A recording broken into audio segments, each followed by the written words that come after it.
Hi friends, அஸ்ஸலாமு அலைக்கும். Welcome to my channel. நம்ம இந்த வீடியோவில் ஒரு சூப்பரான ஒரு டேஸ்டியான இட்லி பொடி தான் பார்க்குறோம். இட்லி பொடினா எல்லாத்துக்கும் ஃபேவரெட்டு.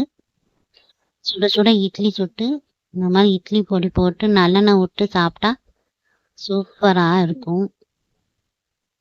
சூப்பரான டேஸ்ட்டாக இருக்கும். சாம்பார் சட்னி ஊற்றின பின்னாடி கூட இந்த இட்லி பொடி போட்டு சாப்பிட்டா ஒரு திருப்தியாக இருக்கும். வாங்க வீடியோக்குள்ளே போகலாம்.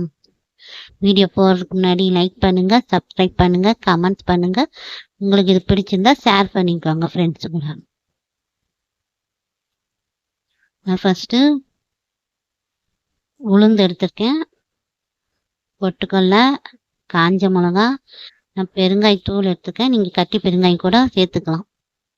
எள்ளு கருப்பு எள்ளு நான் சேர்த்துருக்கேன். நீங்கள் ஒயிட்டு ரெண்டுலேயுமே எதுவுமே கலந்துக்கலாம். உங்களுக்கு கடலைப்பருப்பு வேணுன்னா கூட யூஸ் பண்ணிக்கலாம். ஃபஸ்ட்டு இது எல்லாமே தனித்தனியாக லோ ஃப்ளேமில் வச்சு வறுத்துக்கணும்.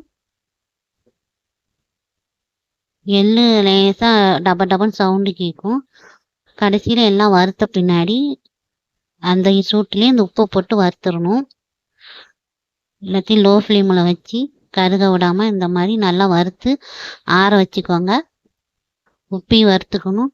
ஏன்னா எல்லாத்தையும் வறுத்தாதான் உங்களுக்கு ரொம்ப நாள் நல்லாயிருக்கும், கெடாமல் இருக்கும், கட்டி சேராமல் இருக்கும். பாருங்க, நல்லா ஆற வச்சுருக்கேன். நீங்கள் காஷ்மீர் மிளகா கூட போட்டுக்கலாம். நல்லா ஆற வச்ச பின்னாடி நான் அரைச்சிருக்கிறேன் பாருங்கள். நல்லா ஆற வச்ச பின்னாடி அரைச்சாதான் உங்களுக்கு இந்த மாதிரி தூளாக வரும். இல்லைன்னா கட்டி கட்டியாக இருக்கும் உங்களுக்கு. ஏன்னா நம்ம எள்ளு இதெல்லாம் போட்டிருக்கனால எண்ணெய் பிசுக்கு மாதிரி இருக்கும் உங்களுக்கு. இந்த மாதிரி ஆற வச்சு அரைச்சிங்கன்னா உங்களுக்கு இந்த மாதிரி நல்லா பொடிசாக நல்லாயிருக்கும், பொடியாக இருக்கும்.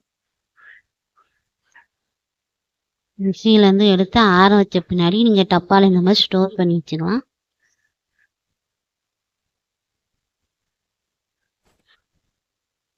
ஸ்டோர் பண்ணி வச்சுக்கிட்டு நீங்கள் சட்னி ஒருத்தருக்கு மட்டும் சட்னி அரைக்கணும் இந்த மாதிரி இருக்கும்போது டக்குன்னு நம்ம இட்லி பொடி போட்டு சாப்பிட்டுக்கலாம்.